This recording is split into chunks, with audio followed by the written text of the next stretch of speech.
रहे हैं कि मार्केट में वॉलेटिलिटी दोनों साइड ही बरकरार है। मतलब कि नीचे के साइड भी मार्केट जा रहा है, ऊपर के साइड में भयंकर करेक्शन आया, फिर हमें लास्ट वीक में बहुत ही अच्छी अपसाइड रैली देखने को मिली, बट देखा जाए तो वॉलेटिलिटी बरकरार है।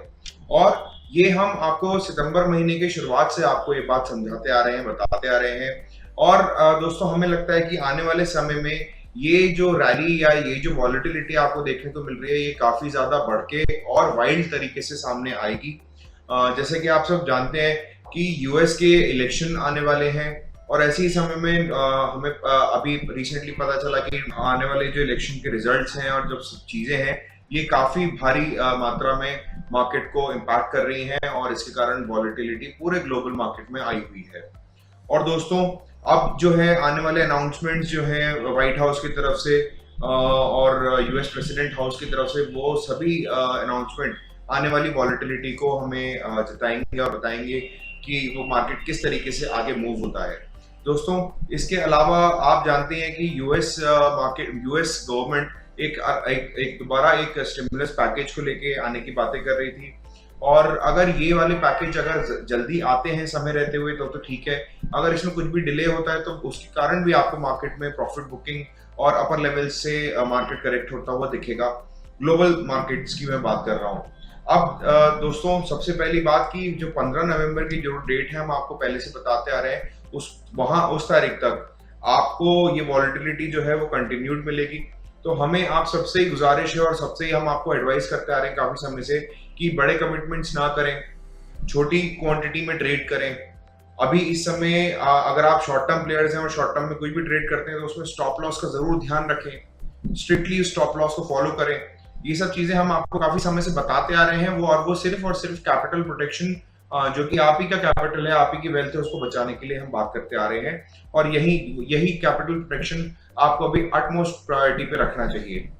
दोस्तों आज हम बात करेंगे ऑटो सेक्टर और ऑटो एंसिलरी सेक्टर के बारे में, जो कि जिसके लिए इस सेक्टर के लिए हमारा व्यू काफी समय तक नेगेटिव रहा है, बट आने वाले समय में जो चेंजेस हमें नजर आ रहे हैं उसके मुताबिक हमें लगता है कि ये जो वाला सेक्टर है वो आने वाले समय में काफी अच्छा परफॉर्म करेगा। और ये जो सेक्टर है ये ऑटो एंसिलरी का सेक्टर है, और आप सभी लोग जानते हैं कि जो अगस्त और सितंबर महीने के जो नंबर्स आए ऑटोमोबाइल इंडस्ट्री से और ऑटो सेक्टर से, वो काफी अच्छे आए, और हमें लगता है कि ये जो इसका खराब समय था वो थोड़ा सा पास ऑन हो गया है अब, और गोइंग फर्दर हमें लगता है कि ये जो सेक्टर है काफी अच्छा परफॉर्मेंस शो करेगा। आप सभी लोग जानते हैं, न्यूज में भी काफी आया था कि मारुति की जो सेल्स नंबर्स हैं वो पिछले सितंबर 2019 के मुताबिक अगर देखें तो 2020 के सितंबर में उन्होंने पिछले साल के मुकाबले ज्यादा अच्छे नंबर शो करे हैं। तो कहीं ना कहीं आपको वो इम्पैक्ट नजर आता हुआ दिखता है, और क्योंकि काफी समय तक लॉकडाउन भी रहा था, लोगों ने अपनी पर्सनलाइज्ड जिंदगी जीनी चालू करी, तो उसमें कहीं ना कहीं सब लोग को ये चीज है कि भाई यहाँ पे हम सभी लोग अपने अपने प्राइवेट व्हीकल्स रखें ताकि कम्यूट करने में दिक्कत ना हो। तो इस वजह से काफी सारी बढ़ावत आपको व्हीकल के परचेजिंग उसमें दिखी, परचेजिंग पावर यहाँ पे हल्की सी बढ़ती हुई आती हुई दिखी ऑटो सेक्टर में। और जो है दोस्तों ये कंपनी के अलावा भी जो बाकी ऑटोमोबाइल कंपनीज हैं, जो बड़े दिग्गज नाम हैं जैसे बजाज ऑटो, हीरो मोटोकॉर्प, इनके भी व्हीकल की सेल्स नंबर इसी तरीके से आए और इसी तरीके की बढ़त यहाँ पे देखने को मिली।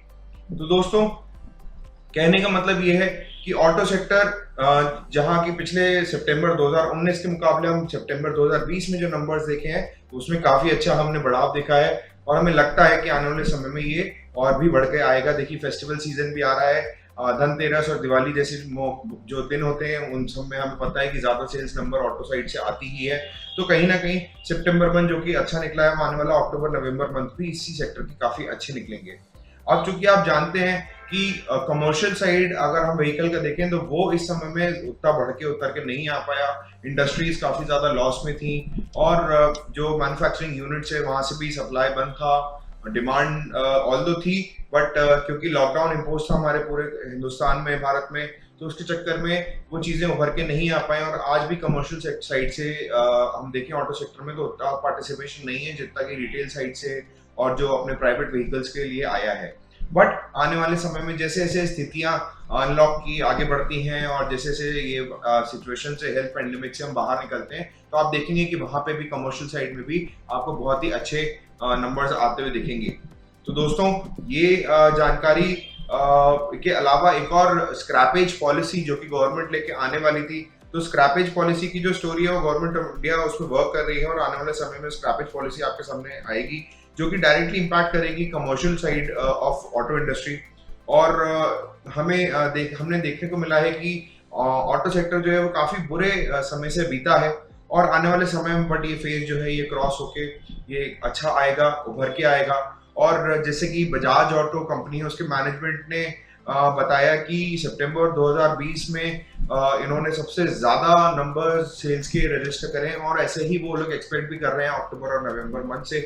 और ऑटो एंसिलरी आप जानते हैं कि ऑटो एंसिलरी जिसकी मैं बात कर रहा हूँ ये ऑटो सेक्टर की एकदम प्रॉक्सी की तरह काम करता है। जैसे कि अगर ये ऑटो सेक्टर जैसे जैसे बढ़ेगा या गिरेगा उसी हिसाब से ऑटो एंसिलरीज के साथ में बढ़ावत और गिरावट चलती रहेगी। तो हमने आज ऑटो एंसिलरी का सेक्टर जो चुना है उसी के हिसाब से हमने कंपनी भी चुनी है और हमें ऐसा लगता है कि जैसे जैसे ऑटो नंबर्स में इंप्रूवमेंट आएगी वैसे वैसे ऑटो एंसिलरी कंपनी की जो दिग्गज कंपनियां हैं या जो शाइनिंग स्टार्स हैं या जो काफी मशहूर हैं इस इंडस्ट्री में वो लोग के शेयर और उनके भाव बहुत ही अच्छे इंप्रेसिव तरीके से आगे आएंगे। और हमने एक और बात देखने को मिली है कि ये जो हम अभी आपको बताया मैंने डिटेल की ऑटो सेक्टर में जो हम तेजी एक्सपेक्ट कर रहे हैं वो डायरेक्ट तेजी आपको ऑटो एंसिलरी सेक्टर में भी देखने को मिलेगी।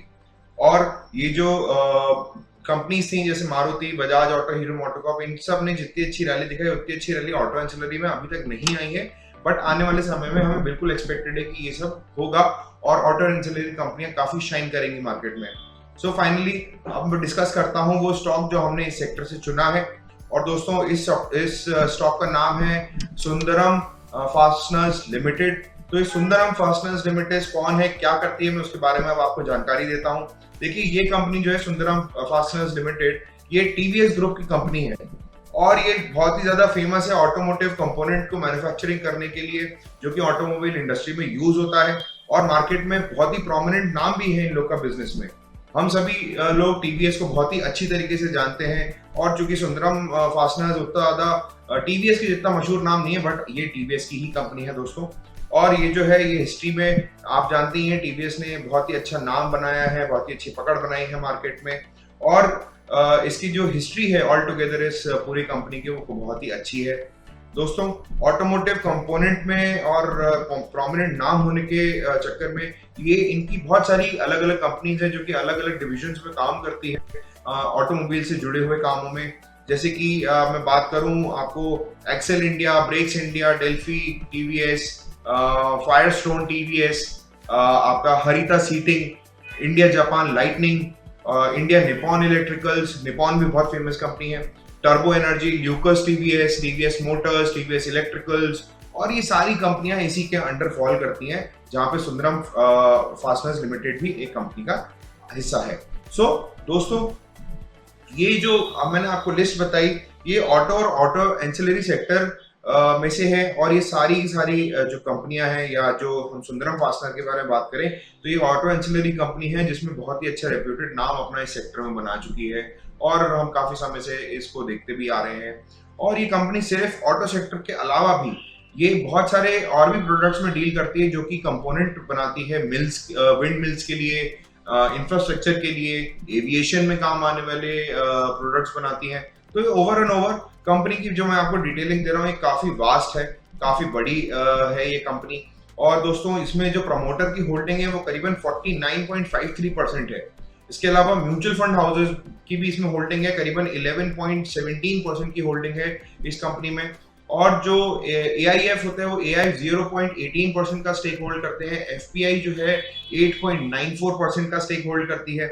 इसके अलावा जो फाइनेंशियल इंस्टीट्यूशंस होती हैं वो 1.56% स्टेक इसमें होल्ड करती है और जो इंश्योरेंस कंपनीज हैं वो करीबन 5.19% अपना स्टेक इसमें रखती हैं। और अब दोस्तों अब मैं आपको इसके फंडामेंटल्स के बारे में, अगर इस कंपनी के फंडामेंटल्स के बारे में बताऊं तो कंपनी की टोटल इक्विटी जो है वो 21 करोड़ के पास में है और इसी इक्विटी के अगेंस्ट में जो इनके पास में रिजर्व है वो करीबन 1975 करोड़ का इनके पास में रिजर्व है। और इसके आगे मैं आपको बताऊं जो फाइनेंशियल ईयर 2020 था इसमें जो कंपनी की बोरोइंग थी वो करीबन 917 करोड़ थी और आप जानते ही हैं कि लॉकडाउन इंपोज होने के कारण कोई भी कार या ऑटोमोटिव इंडस्ट्री एकदम बैठ सी गई थी, जीरो सेल्स नंबर आए थे फर्स्ट क्वार्टर में, और इसका इम्पैक्ट हमें पूरे के पूरे सेक्टर में देखने को मिला ही था। बट गोइंग फॉरवर्ड आने वाला जो समय है, मान लीजिए जो क्वार्टर 2 है अपना 2021 का, वहां तक हमें लगता है कि आते आते इन सभी नंबर्स को बहुत ही अच्छी तरीके से देखा जाएगा और बहुत ही अच्छी तरीके से आपके सामने रिपोर्ट होंगे। दोस्तों अब बात करते हैं फाइनेंशियल ईयर 2020 के परफॉर्मेंस की।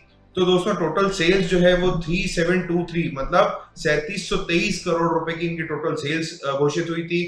टोटल ऑपरेटिंग प्रॉफिट जो बन के आया था वो 593 करोड़ का था। नेट प्रॉफिट की अगर मैं बात करूं तो नेट प्रॉफिट 325 करोड़ बन के आया था। और जो अगर मैं आपको प्रॉफिट ग्रोथ की बात करूं तो ये करीबन 21% के CAGR से ग्रो करता हुआ आया है। और अगर सेल्स की बात करूं तो 8% के CAGR से ये कंपनी ग्रो करती आई, जो कि बहुत अच्छे नंबर्स माने जाते हैं, बहुत ही अच्छा परफॉर्मेंस रेशियो माना जाता है दोस्तों। और रिटर्न ऑन इक्विटी की अगर बात करूं तो रिटर्न ऑन इक्विटी में दोस्तों ये करीबन 22% के CAGR से आया है। और 22% के रिटर्न ऑन इक्विटी के हिसाब से मैं देखूं तो ये बहुत ही अच्छा नंबर है दोस्तों।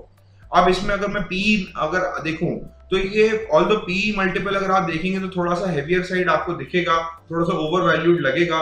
बट दोस्तों आप जानते हैं कि जैसे ये कंपनी है, इसने बहुत ही अच्छी परफॉर्मेंस शुरू से देती आई है ये कंपनी, और हमें लगता है कि आने वाले समय में भी बहुत ही अच्छा ये वेल्थ बना के देगी अपने इन्वेस्टर्स को, शेयर होल्डर्स को, जैसा कि ये आज तक की हिस्ट्री में करती आई है।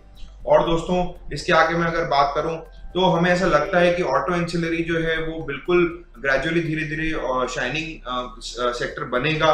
और हमें लगता है कि कंपनी जो कि सुंदरम फास्टनर्स टाइप की जो कंपनी है वो बहुत ही अच्छी तरीके से उभर के आएंगी और यहाँ से जो है बहुत ही अच्छा परफॉर्मेंस आपको यहाँ से दिखाएंगी। और इसके अलावा जो लॉन्ग टर्म इन्वेस्टर्स हैं मैं उनको बताना चाहूंगा कि आप अगर ऑटो एंसिलरी ऑटो सेक्टर से कुछ चुनना चाह रहे हैं तो ये स्टॉक आपके लिए बिल्कुल परफेक्ट है। अगले 9 से 18 महीने के हिसाब से अगर आप देखेंगे तो आपको बहुत ही शानदार यहाँ पर रिटर्न्स बनते हुए आएंगे।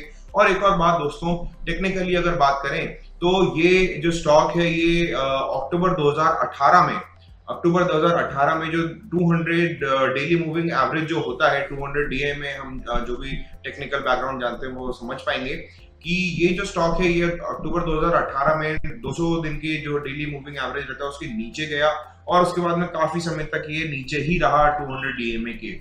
बट 2020 में जाके मैं बात करूं जून महीने की तो इसने 200 DA को क्रॉस किया और उसके ऊपर आया और सस्टेन भी किया है। तो यहाँ पे जो उसका सपोर्ट लेवल है 200 DA का वहां पे बन चुका है, वो बहुत ही स्ट्रॉन्ग सपोर्ट है स्टॉक के लिए। तो यहाँ से आप उसको एक्यूमुलेट करना चाहें तो बहुत ही बढ़िया रहेगा। और फंडामेंटली कंपनी बहुत शानदार है। ऑटो एंसिलरीज और ऑटो सेक्टर हमें लगता है कि शाइनिंग स्टार्स बनेंगे आने वाले समय में। तो लंबी अवधि के लिए जो भी लोग इन्वेस्ट करना चाहते हैं उन सभी के लिए ये स्टॉक बहुत ही शानदार परफॉर्मेंस स्टॉक बनेगा।